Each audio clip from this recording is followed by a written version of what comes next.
उसका रेखाचित्र ड्राफ्ट आगे द्वारा प्रदर्शन।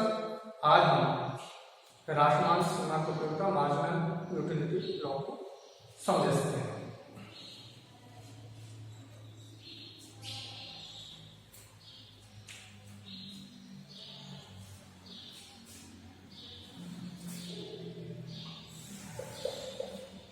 राशमान सीमांत उपयोगिता नियम। राशमान उपयोगिता नियम, इसको हम गॉसेन के द्वितीय नियम के नाम से जानते हैं। इसकी कुछ मान्यताएं हैं, उनको अपन समझेंगे तथा यह नियम कहां उपयोग में आता है, इस चीज का भी अपन एनालिसिस करेंगे। पर उससे पहले राशमान सीमांत उपयोगिता नियम किसे कहते हैं, वैसे मैंने जब गुण उपयोगिता सीमांत उपयोगिता पढ़ाई थी, उसको उपयोगिता जब सब आया था तब मैंने इसका जिक्र किया था, परंतु उसको समझाया नहीं था। आज अपन इसको समझेंगे कि राशमान सीमांत उपयोगिता नियम क्या है। गॉसेन ने बताया कि जब कोई व्यक्ति किसी वस्तु की इकाइयों का उपभोग जैसे जैसे बढ़ाता जाता है तो उससे अतिरिक्त इकाई से मिलने वाला पुष्टिगुण या उपयोगिता घटती जाती है और एक बिंदु ऐसा आता है जहां उपभोक्ता की पूर्ण संतुष्टि हो जाती है। तो राशमान सीमांत उपयोगिता इसी संदर्भ में है कि जैसे जैसे हम वस्तुओं का उपभोग बढ़ाते जाते हैं उस अतिरिक्त इकाई से मिलने वाली सीमांत उपयोगिता घटती जाती है। यही मार्जिनल यूटिलिटी या डिमिनिशिंग मार्जिनल यूटिलिटी लॉ कहलाता है। और डिमिनिशिंग मार्जिनल यूटिलिटी लॉ में हम समझ सकते हैं इसको।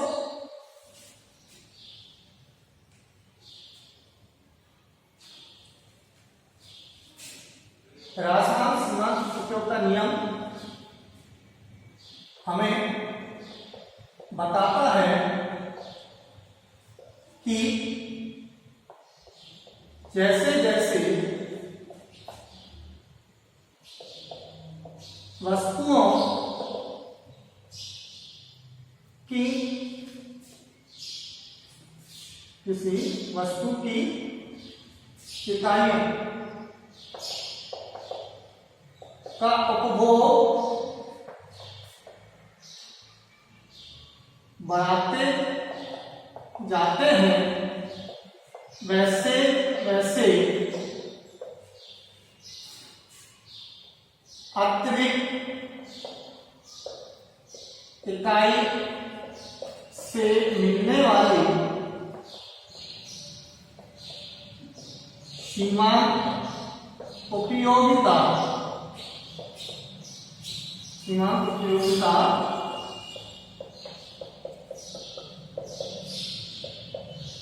घटती जाती है।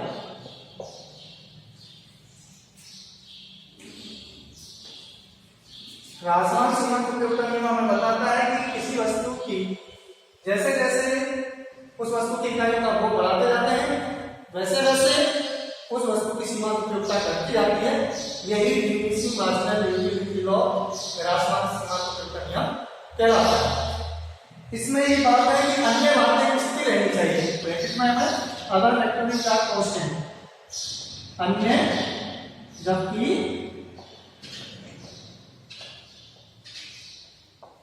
अन्य बातें समान या स्थिर है तभी ये नियम लागू होगा, अदरवाइज नहीं।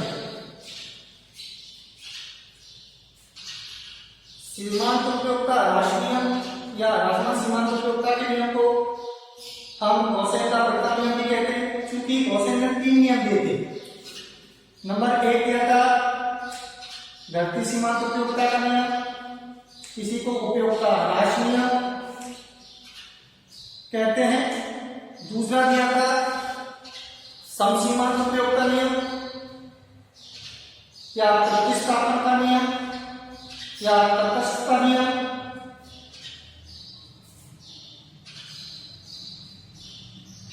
और तीसरा नियम दिया था उपयोगिता व्यक्तिपरक अवधारणा।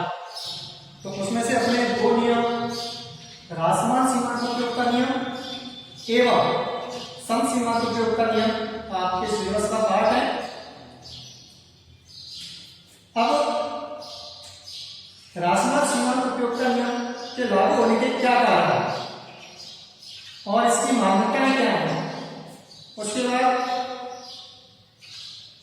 इस नियम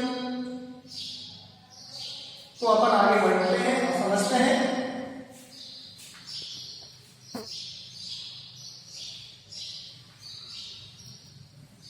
क्वेश्चन आ सकता है कि राजमान सीमांत उपयोगिता नियम के लागू होने के कारणों को बता। तो राजमान सीमांत उपयोगिता नियम के लागू होने के कारण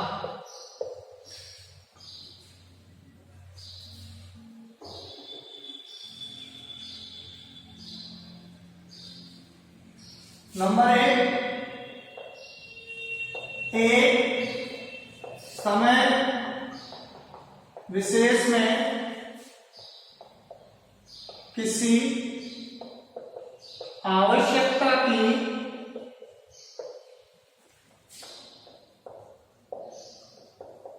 संतुष्टि की जा सकती है। दूसरा, वस्तुएं एक दूसरे की पूर्ण स्थानापन्न नहीं होती। वस्तुएं एक दूसरे की पूर्ण स्थानापन्न नहीं होती। हम जानते हैं कि फॉर एग्जाम्पल के लिए अगर इस चीज को समझे कि मुझे भूख लग रही है और मैं चपातियां खाता हूं एक समय विशेष में, तो ये निश्चित है कि एक समय ऐसा आएगा कि मेरी भूख शांत हो जाएगी। मेरी जो भूख की आवश्यकता है, उन चपातियों से जो भूख शांत होने का दृष्टिकोण है वो शांत हो जाएगा। तो एक समय विशेष में किसी आवश्यकता की संतुष्टि की जा सकती है और ये राजमान सीमांत उपयोगिता के नियम से ही संभव है। कि अपन जानते हैं कि पहली रोटी खाते हैं तो उससे जो संतुष्टि मिलती है उसकी तुलना में दूसरी रोटी से कितनी नहीं मिलती, दूसरी रोटी से मिलती है, तीसरी रोटी से नहीं मिलती, तीसरी रोटी से मिलती है, चौथी से नहीं मिलती। तो हम देखते हैं जैसे जैसे हम वस्तुओं का भोग बढ़ाते हैं तो एक अतिरिक्त इकाई जो रोटी जो एक्स्ट्रा लेते जा रहे हैं उससे मिलने वाली जो उपयोगिता है, उससे जो संतुष्टि है वो पहले की तुलना में कम होती जाती है। तो यही राजमान सीमांत उपयोगिता नियम। दूसरा, वस्तु एक दूसरे की पूर्ण स्थानापन्न नहीं होती।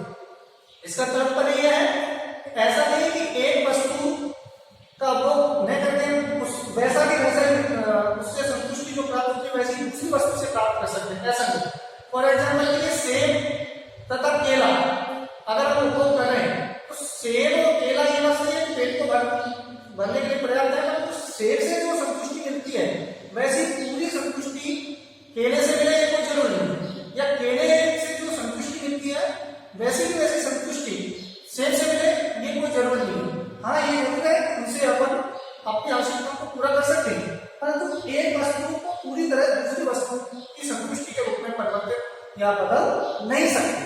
तो यही कारण होता है कि जैसे जैसे हम एक वस्तु का भोग बढ़ाते हैं तो उससे जो संतुष्टि मिलती है वो धीरे धीरे हमारी कम होने लगती है और ये कमी होना ही राजमान सीमांत उपयोगिता के नियम के लागू होने का कारण। अब आता है कि सीमांत उपयोगिता राशि नियम की मान्यताएं क्या है, एग्जम्पशंस इसकी क्या है। अगर ये मान्यताएं मान के नहीं चलेंगे तो कोई जरूरी नहीं कि ये हमारा नियम लागू हो। तो इस चीज को अपन समझते हैं।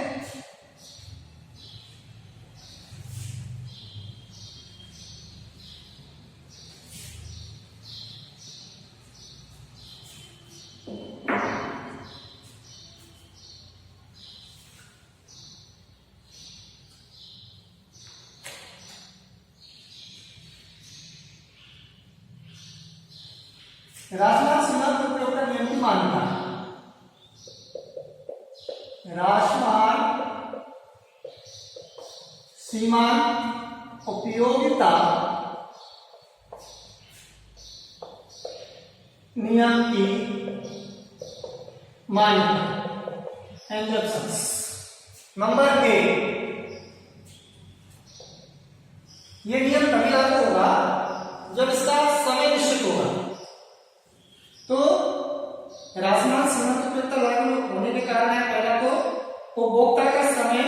नहीं बदलना चाहिए। तो उपभोग कर रहे हैं तो उपभोग का समय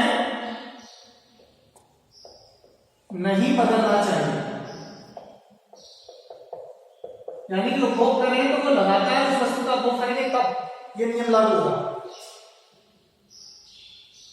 एक रोटी मैंने सुबह खाई, एक दोपहर को खाई, एक शाम को, तो एक अतिरिक्त इकाई जो पहली रोटी से जो उपयोगिता मिलती है, तो अब दोपहर को जब खाते हैं तो जरूरी नहीं कि उसकी उपयोगिता घटे, क्योंकि उसका समय बदल गया। तो हो सकता है पहले की तुलना में ज्यादा मिले, तो ये नियम लागू नहीं होगा। तो यहाँ तभी लागू होगा जब उपभोग का समय नहीं बदले, निश्चित समय में उसका उपभोग करें।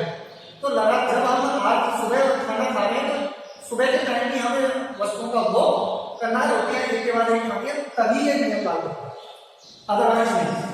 तो ये हम मानता लेके चलते हैं कि उपभोग का समय नहीं बदल रहा है, उपभोक्ता का जो समय है उसी में वो उपभोग कर रहा है और तभी ये नियम लागू हो रहा है। दूसरा ऐसा है,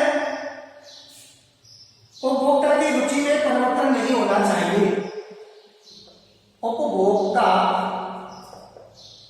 की रुचि में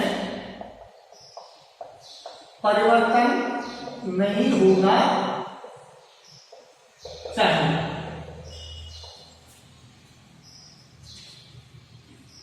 सपोज कीजिए मैं दाल के साथ रोटी खा रहा हूं या दही के साथ रोटी खा रहा हूं, पहले मैंने रोटी खाई और फिर मुझे मालूम हुआ कि मटर पनीर की सब्जी आने वाली है, तो मेरा क्या होगा, अरे नहीं मटर पनीर किसे खाऊंगा और दूसरी रोटी खाऊंगा। तो हो सकता है कि पहली रोटी की तुलना में दूसरी रोटी से मुझे ज्यादा संतुष्टि मिले, परंतु उसकी रुचि परिवर्तित हो गई, उसकी रुचि में चेंज आएगा कि मटर पनीर किसे खाऊंगा। तो ऐसी स्थिति में भी ये नियम लागू नहीं होगा। तो उपभोक्ता की रुचि स्थिर मान के चलते कि उपभोक्ता की रुचि जो है उसकी जो सोच है उसमें कोई परिवर्तन नहीं हो रहा है, और उस कंडीशंस में अगर किसी वस्तु का उपभोग करता है तो जैसे जैसे वस्तु का उपभोग करेगा उसकी सीमांत उपयोगिता घटती जाएगी। तीसरा, इसकी मात्रा है कि उपभोक्ता की आय स्थिर होनी चाहिए। उपभोक्ता की आय स्थिर हो तभी ये नियम लागू होगा, अदरवाइज नहीं। तो मान के चलते हैं कि सपोज कीजिए मेरे पास बहुत कम आय है और उस स्थिति में मैं एक सादा सब्जी से रोटी खा रहा हूं। अब सपोज कि मेरी आय बढ़ गई, कहीं से पैसा आ गया, तो मैं अब रोटी नहीं रखने की, हो सकता है मैं लच्छा पराठे का डिमांड करने लगूं, और पहली रोटी अपेक्षा लच्छा पराठा जब खाता हूं मैं, तो मेरी जो उपयोगिता है, जो मेरा पुष्टिगुण है वो और ज्यादा प्राप्त हो। पर ये किसके कारण होगा, आय में परिवर्तन के कारण। तो आय स्थिर रहनी चाहिए उपभोक्ता की, उस जो दी गई आय है और उसमें जब उसकी सोच है जो वो उपभोग कर रहा है जिस वस्तु का, तब अतिरिक्त इकाई का उपभोग करने पर सीमांत उपयोगिता घटेगी। अदरवाइज अगर इनमें परिवर्तन होता है तो हम कह नहीं सकते कि सीमांत उपयोगिता घटेगी या बढ़ेगी। तो इन चीजों को हम इससे मान के चलें कि हम मानता लेके चल रहे हैं कि इनमें कोई परिवर्तन नहीं हो रहा है। चौथा, अन्य वस्तुओं की कीमतों में परिवर्तन न हो। अगर अन्य वस्तु की कीमतों में परिवर्तन हो जाएगा तो एक वस्तु अगर दूसरी वस्तु की तुलना में सस्ती हो गई और वो ठीक वैसा ही उनको संतुष्टि दे रही है, तो कोई जरूरी नहीं है कि वो पहली वस्तु की सीमांत उपयोगिता घटती हुई हो, बढ़ भी सकती है, घट भी सकती है, कुछ नहीं कह सकते। तो ये सारी इसकी मान्यता है नंबर 3, 4, 5। पहली, उपभोक्ता का समय नहीं बदलना चाहिए, पहली मान्यता। दूसरी, उपभोक्ता की रुचि में परिवर्तन नहीं होना चाहिए। तीसरा, उपभोक्ता की आय स्थिर रहे। चौथा, अन्य वस्तु की कीमतों में कोई परिवर्तन न हो। तो राशनल सीमांत उपयोगिता नियम जब हम पढ़ते हैं तो इन मान्यताओं को लेकर हम चलते हैं कि इनमें कोई परिवर्तन नहीं हो रहा है, ये एज इट इज है। और उस कंडीशन में हम अगर किसी वस्तु का उपभोग करते हैं तो ये मान के चले कि जैसे जैसे वस्तु का उपभोग करेंगे तो उसकी अतिरिक्त इकाई से मिलने वाली सीमांत उपयोगिता घटती जाएगी, और ये इस राशनल सीमांत उपयोगिता नियम डिमिनिशिंग मार्जिनल यूटिलिटी लॉ कहलाता है।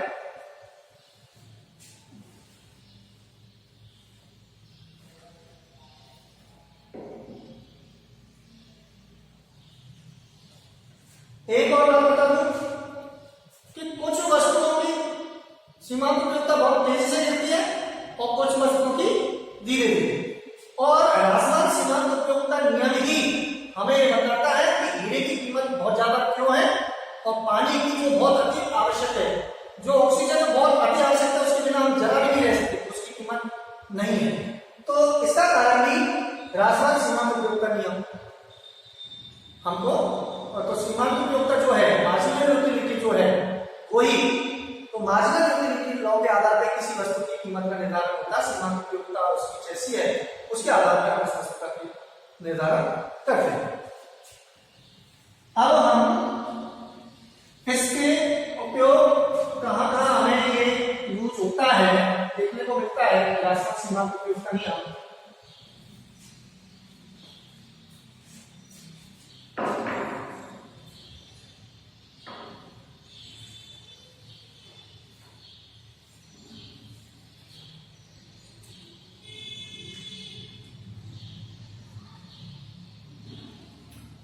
ह्रासमान सीमांत उपयोगिता नियम के उपयोग कहाँ उपयोग में आता है।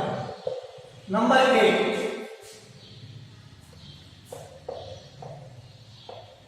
वस्तुओं की कीमत निर्धारण।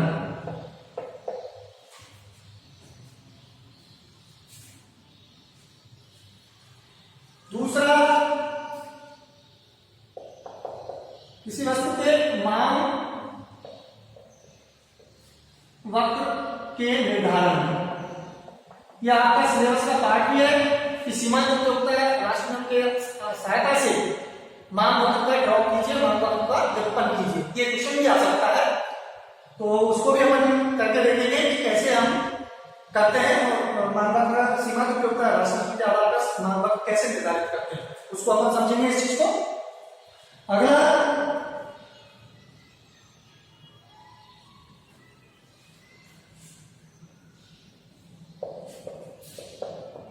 उपभोक्ता की बचत के निर्धारण में।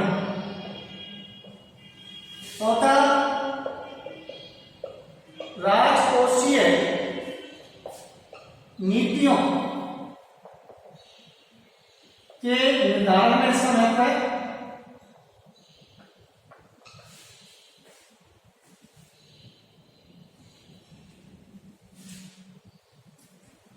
पांचवा, सार्वजनिक वित्त व्यवस्था में। और छठा, आय के पुनर्वितरण।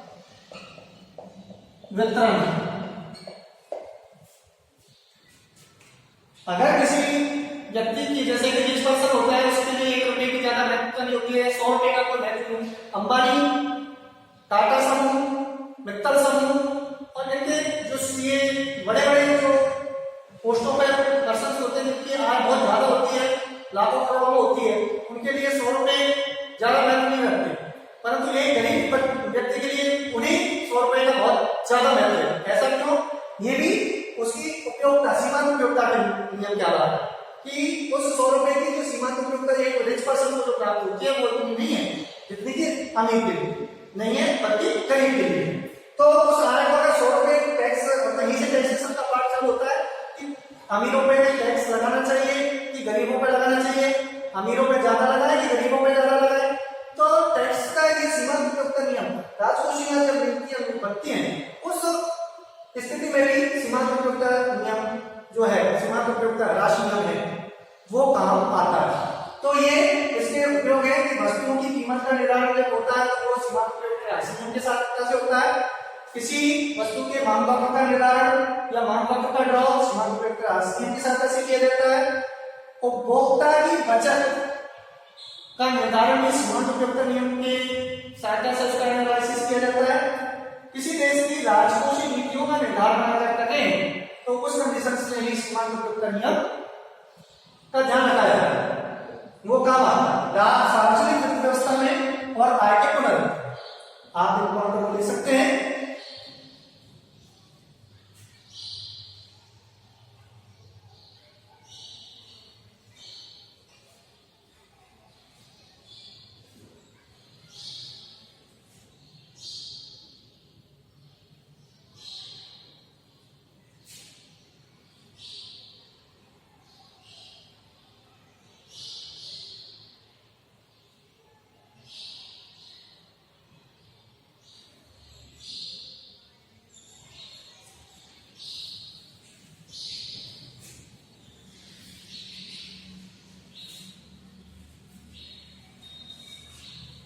अब देखिए अपन जैसे टैक्स का मामले में अगर बात कर रहे थे, रिच पर्सन और पुअर पर्सन जो है, गरीब और जो अमीर लोग हैं, उनकी आय का पुनर्वितरण करने में या टैक्स के मामले में अगर वो बात करें तो कैसे राष्ट्रीय सीमांत उपयोगिता नियम हमारी मदद करता है, तो इसे हम एक ग्राफ की सहायता से समझ सकते हैं।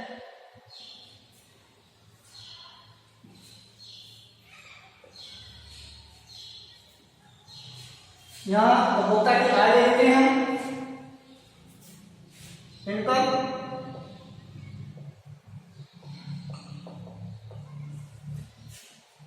और यहाँ पे हम मार्जिनल यूटिलिटी सीमांत उपयोगिता ले लेते हैं। वस्तु की इकाई है, जैसे कि 1 2 3 बढ़ते जाते हैं, तो पहली वस्तु से अपन देख सकता है सीमांत उपयोगिता नियम कैसा जाता है, इस टाइप से बाएं से दाएं घटता हुआ होता है।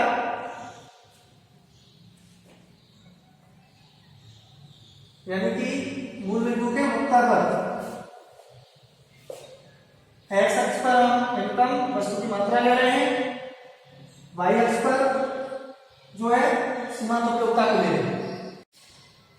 माना कि एक रिच पर्सन जो है यहाँ आय अपन उसको लेके जाए, उससे आय से मिलने वाली सीमांत उपयोगिता, यहाँ हम सीमांत उपयोगिता आय के रेफरेंस में मान रहे हैं।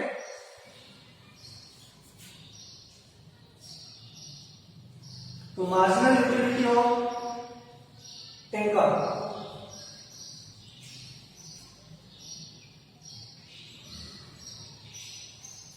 तो एक रिच पर्सन के पास सपोज कीजिए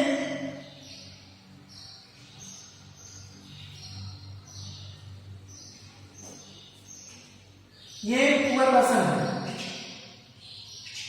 गरीब, और एक रिच पर्सन जिसके पास केवल कोएल के बराबर आय है, और एक रिच पर्सन अमीर, उसके पास मान लेते हैं ओ से लेके एच, ओ एच आय। तो गरीब के पास कितनी है, पहले आय, यहां अपन समझते हैं पहले और बाद की स्थिति अपन देखते हैं। तो पहले गरीब पर आय का है ओ एच पर, और अमीर पर है ओ एच। तो अपन जानते हैं अब इस ओ एच आई में से मैंने ओ एच डैश आय, इतनी आय इस पर टैक्स लगा दिया है, अमीर से ले ली, और उतना पार्ट मैंने गरीब को दे दिया, इसे ओ एच डैश कह सकते हैं अपन।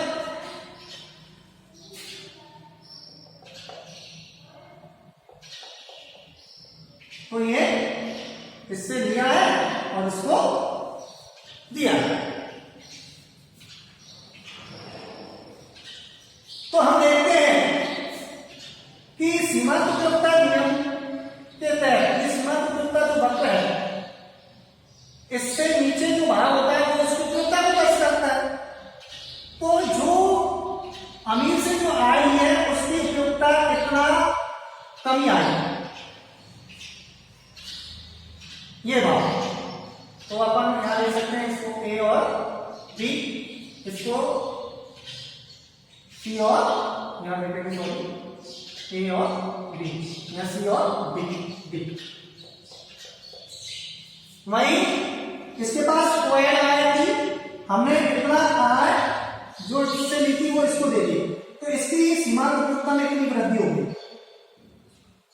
और इसकी सीमांत उपयोगिता में कितनी कमी हुई। तो हम यहां देखते हैं चित्र के माध्यम से अमीर की जितनी सीमांत उपयोगिता में कमी हुई उसकी तुलना में अमीर की सीमांत उपयोगिता उससे ज्यादा है। अगर दोनों की तुलना की जाए इसकी सीमांत उपयोगिता को घटा के इसमें से, तो देखा जाए तो ऑल ओवर जो फायदा हुआ तो कितनी एक्स्ट्रा सीमांत उपयोगिता उस पैसे से गरीब को ज्यादा मिल रही है। इसका तात्पर्य है कि उन्हीं पैसों की जो सीमांत उपयोगिता अमीर के लिए थी वो उतनी नहीं थी जितनी की गरीब के लिए। तो अमीर पर हम टैक्स लगा देंगे, इतना पार्ट उसकी सीमांत उपयोगिता का ह्रास होगा, परंतु चूंकि हम गरीब को जब देंगे तो उसकी सीमांत उपयोगिता उसकी तुलना में ज्यादा होगी। तो इसका मतलब है कि वो पैसे अमीर के बजाय गरीब को दिए जाने चाहिए, जिससे कि ऑल ओवर सीमांत उपयोगिता जो है वो बढ़ सके। तो इस प्रकार से हम टैक्स लगाते हैं, राजकोषीय नीतियों का निर्धारण करते हैं और सीमांत उपयोगिता इसके लिए ज्यादा है इसलिए उसके लिए उपयोगिता कम है, इस बात का निर्धारण करते हैं। आय का पुनर्गठन किया कि मैंने इससे आय इसको ट्रांसफर कर दी, इससे पुनर्गठित हो गया, तो आय का पुनर्गठन में हम देखते हैं। तो सीमांत उपयोगिता नियम इस प्रकार से हमारे दैनिक जीवन में बहुत काम आता है। बस उसको समझने, उसकी भाषा को समझना और उसके कंसेप्ट को समझना बहुत जरूरी होता है। तो आप समझ सकते हैं कि M N dash C D is greater than H H dash B. तो ये जो सीमांत उपयोगिता नियम जो घटी ये तो कम हुई और इसमें वृद्धि। तो ऑल ओवर इसमें से इसको अगर घटाया जाए तो ये कितना पार इससे ज्यादा प्राप्त होगा और एक गरीब के लिए उतने जो पैसे हैं उनकी बहुत ज्यादा मेहनत हो जाएगी बजाय अमीर। धन्यवाद। अब हम समझेंगे सम सीमांत उपयोगिता राशि क्या है। तो यहां से देखिए क्वेश्चन आ सकता है। नंबर 1, सीमांत उपयोगिता नियम किसे कहते हैं, समझाइए, रेखा चित्र का प्रदर्शन कीजिए तो अपन इसको समझा सकते हैं, उसकी डेफिनेशन देंगे, इसके माध्यम से उसको समझा सकते हैं। दूसरा क्वेश्चन हो सकता है राष्ट्रीय सीमांत उपयोगिता नियम किसे कहते हैं तथा इसकी मान्यताएं लिखें। तो मैंने राष्ट्रीय सीमांत उपयोगिता नियम लिखवाया आपको, उसकी मान्यताएं लिखवाई। तीसरा नियम हो सकता है कि राष्ट्रीय सीमांत उपयोगिता नियम किसे कहते हैं तथा इसके उपयोग बताइए। तो वो भी मैंने 4-5 पॉइंट अभी आपको लिखवाया था कि राष्ट्रीय सीमांत उपयोगिता नियम क्या होता है और इसका कहाँ उपयोग होता है। तो अदालतों के मूल्य के निर्धारण में, वक्र के निर्धारण में, राजकोषियों का निर्धारण में, आय के पुनर्वितरण के निर्धारण में आदि में राष्ट्रीय सीमांत उपयोगिता नियम लागू होता है। ठीक,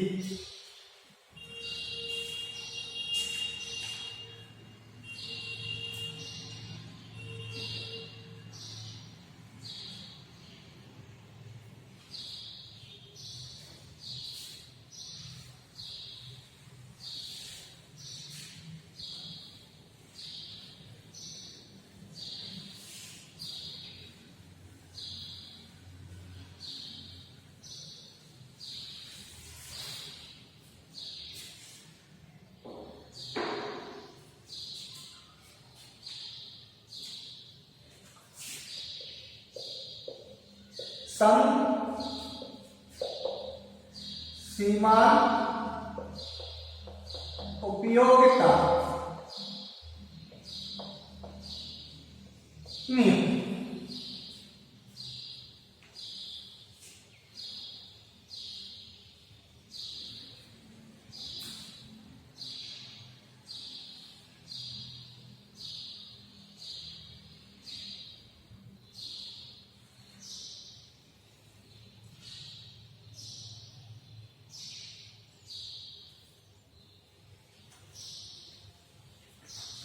सम सीमांत उपयोगिता नियम को हम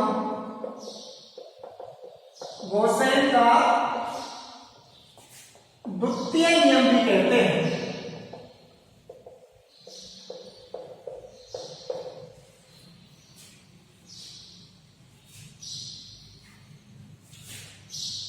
यह नियम बोसेल ने 1858 में दिया था।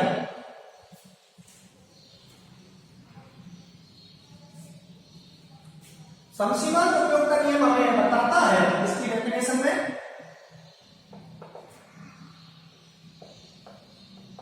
समसीमांत उपयोगिता नियम हमें यह बताता है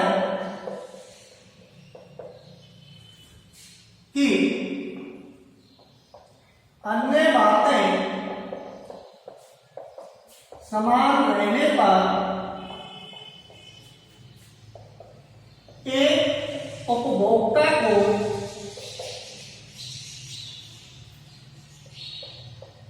अपनी आय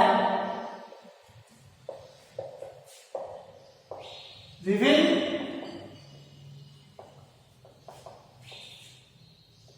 वस्तुओं पर इस प्रकार से खर्च करनी चाहिए कि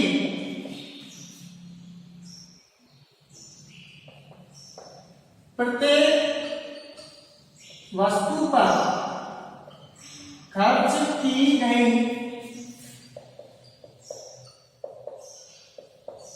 अंतिम इकाई से प्राप्त सीमांत उपयोगिता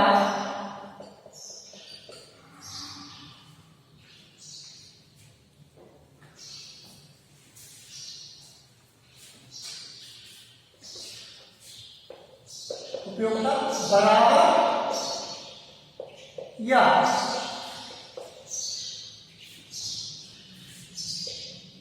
लगभग बराबर हो जाए।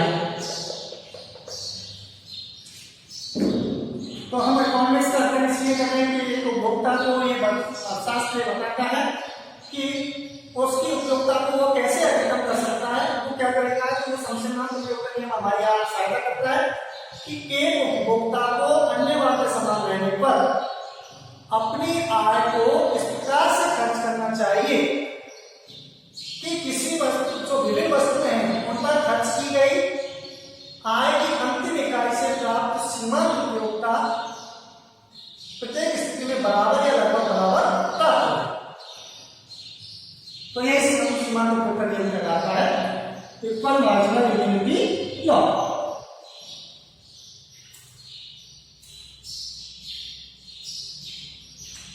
तो इक्वल मार्जिनल यूटिलिटी लॉ क्या डेफिनेशन लिख सकते हैं।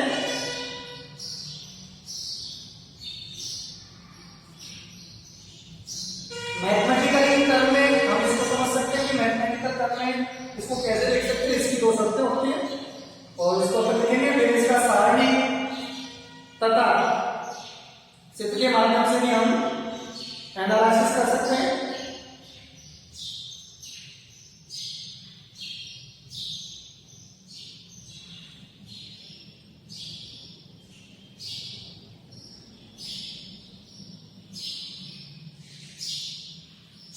मैं इसको मिटाता हूँ, यूज करता हूँ।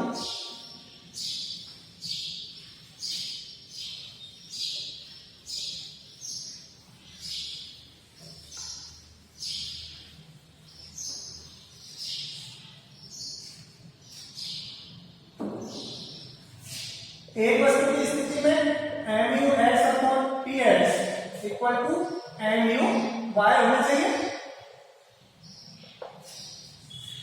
अगर हम दो वस्तु ले रहे हैं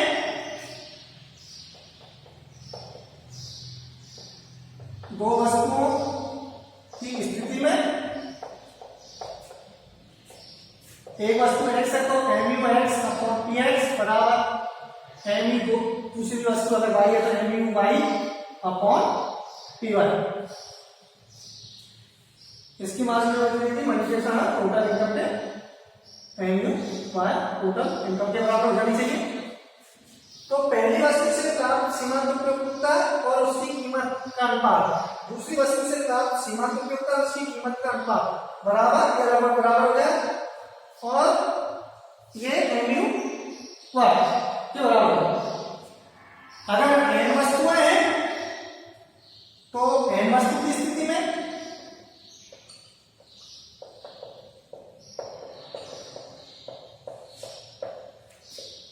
mu x अपॉन px बराबर mu y अपॉन py बराबर mu z अपॉन pz बराबर डॉट डॉट डॉट डॉट बराबर mu n अपॉन अगर n वस्तु है तो pn ये बराबर।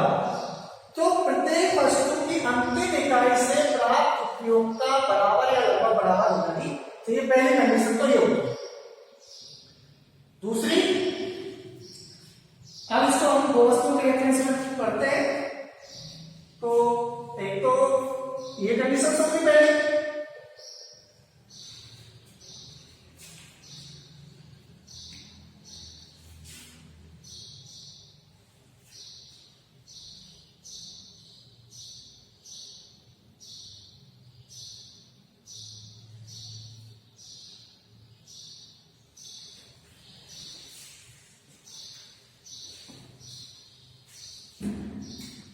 सेकेंड कंडीशन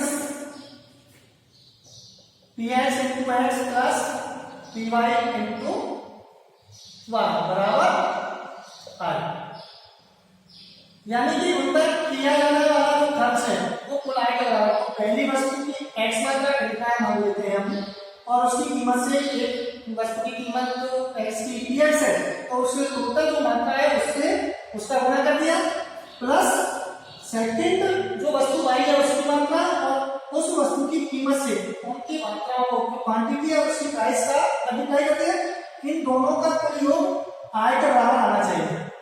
तो कुल जैसे मैं 10 रुपये मेरे पास है और मैं आम की कीमत 1 रुपये है और सेब की कीमत 2 रुपये है, तो मैं जैसे कि 3 आम खरीद रहा हूं तो 3 रुपये और 3 सेब खरीद रहा हूं तो 6 रुपये, तो सॉरी 4 मैं आम खरीद रहा हूं तो 4 रुपये, और इनकी तो ये हो गया क्या x और ये px, ये y चूंकि ये सेब की मात्रा है और ये सेब की कीमत है ये py, इनको जो जोड़ेंगे तो इनका आ गया 6, दोनों का 4 + 6। अब इसको अपन समझेंगे डेरिवेटिव साइड से टोटल इनकम के आय की। तो मेरे पास आय जो है यानी इनकम है वो 10 रुपये है, तो इस चीज को अपन अभी सारणी से समझेंगे। तो अपन कंडीशंस दो होती है इसमें कि समसीमांत उपयोगिता नियम को मैथमेटिकल टर्म में परिभाषित करना है।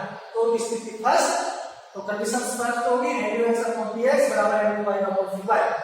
Number second px price x की और उसकी क्वांटिटी जो मात्रा है उसका मल्टीप्लाई प्लस सेकंड वस्तु y और उसकी प्राइस से उसका मल्टीप्लाई उसकी क्वांटिटी का टोटल इनकम के बराबर आ जाएगा। दो कंडीशन फुलफिल करती है तो समसीमांत उपयोगिता नियम लागू होगा। अब इसको अपन एक सारणी की सहायता से समझेंगे और ये अभी कुछ देर बाद अपन समझते हैं। थोड़ा सा टाइम की प्रॉब्लम है, एरर आ रही है।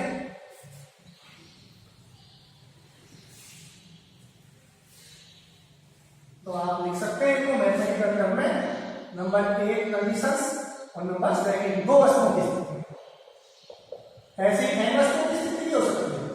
तो mu(x) px बराबर mu(y) py, ठीक है। सेकंड है px into x plus py into y बराबर y, नंबर सेकंड और नंबर फर्स्ट। अगर ये दो कंडीशंस अप्लाई होती है तो समसीमांत उपयोगिता नियम लागू होगा, अदरवाइज नहीं।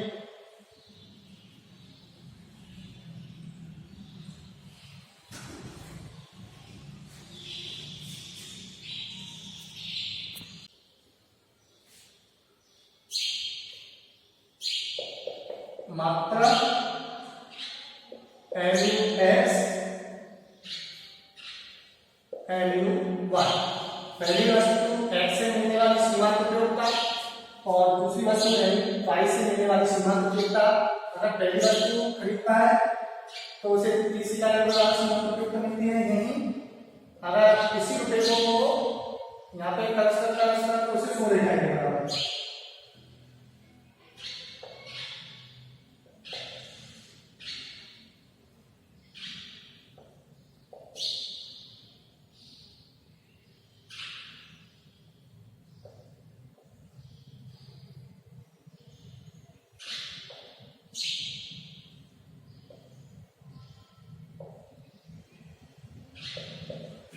जबकि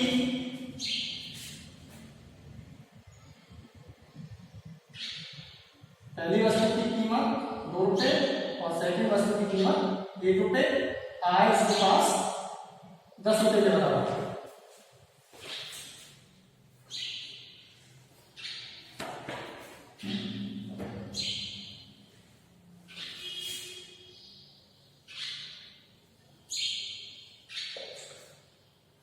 सीमांत उपयोगिता नियम बताता है कि प्रत्येक वस्तु पर की गई अंतिम इकाई का व्यय उसकी सीमांत उपयोगिता है जो वस्तु की वो बराबर या लगभग बराबर प्राप्त हो जानी चाहिए।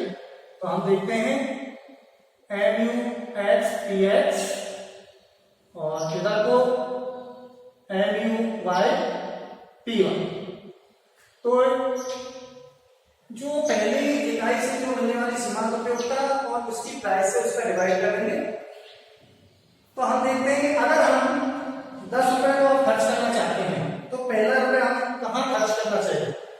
तो अगर हम शुरू में एक्स वस्तु की अगर मात्रा खरीदते हैं तो मान के चलते हैं कि 1 और 2 रुपए हम इस पर व्यय करते हैं तो इसका मतलब कि 2 रुपये से 30 इकाई के बराबर। तो सीमांत उपयोगिता इसकी जो है 30 बटे 2 तो प्रत्येक रुपए से 15 इकाई के बराबर मतलब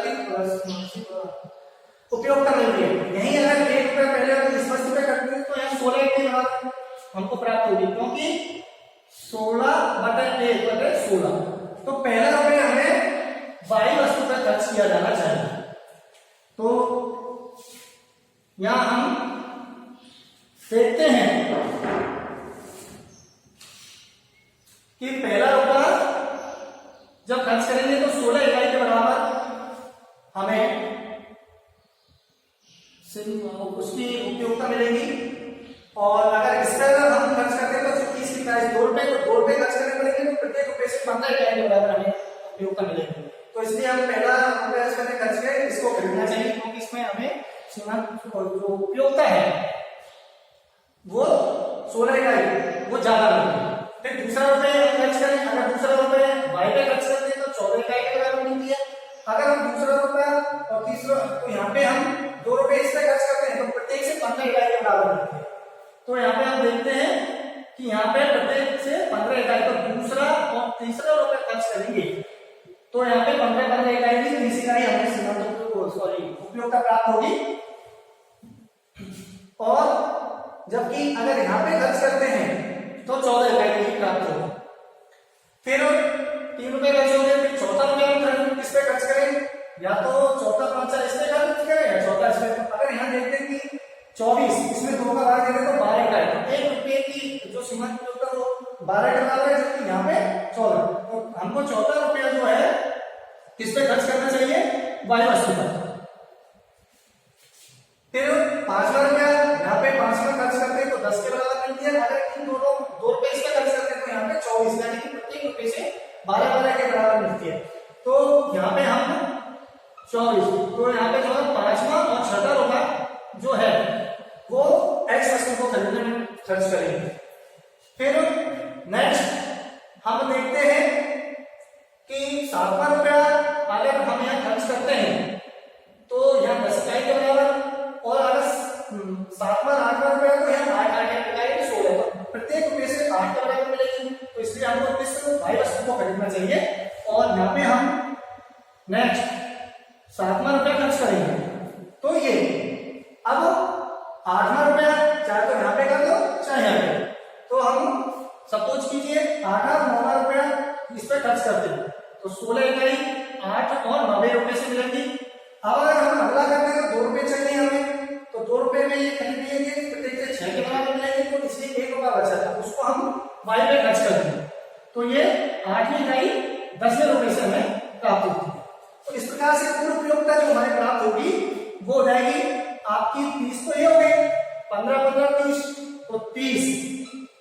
सॉरी पहले रुपए से 16, फिर दूसरे तीसरे से 30, फिर इसके बाद चौथे रुपए से 14, फिर पांचवें और छठे रुपए से दोनों से मिलके 24 इकाई, फिर सातवें से 10 इकाई, फिर आठवां 9वें रुपए से 16 इकाई और 10वें रुपए से 8 इकाई के बराबर। इन सारी सीमांत उपयोगिताओं को अगर जोड़ ले तो कुल इन 10 रुपए से उसे अधिकतम जो उपयोगिता मिल रही है तो वो मिलेगी 16, 30, 40, 50, 60, 80, 84, 94 और 94, 100, 110, 118। तो टोटल 10 रुपए से जो उपयोगिता मिल रही है तो उसकी माप हो गई 118 के बराबर। 5, 14, 18, 22, 28, 3,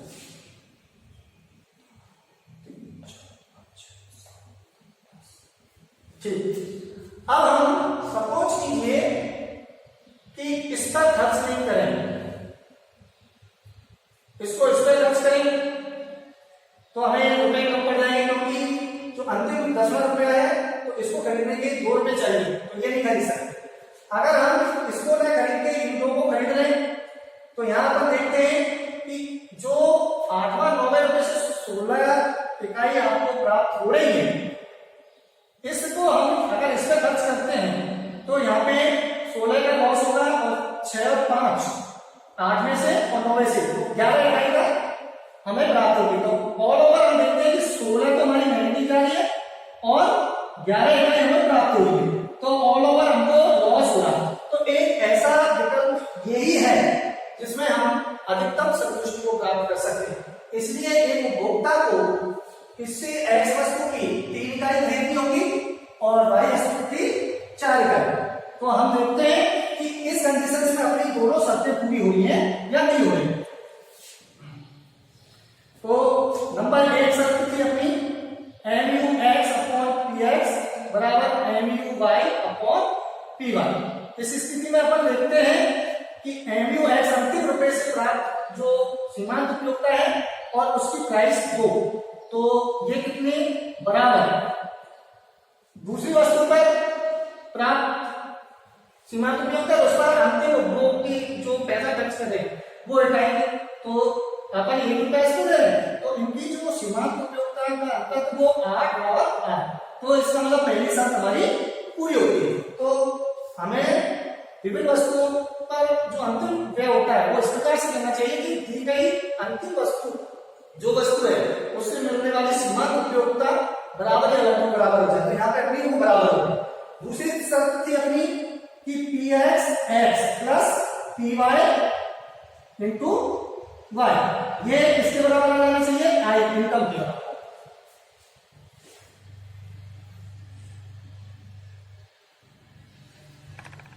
तो यहां हम देखते हैं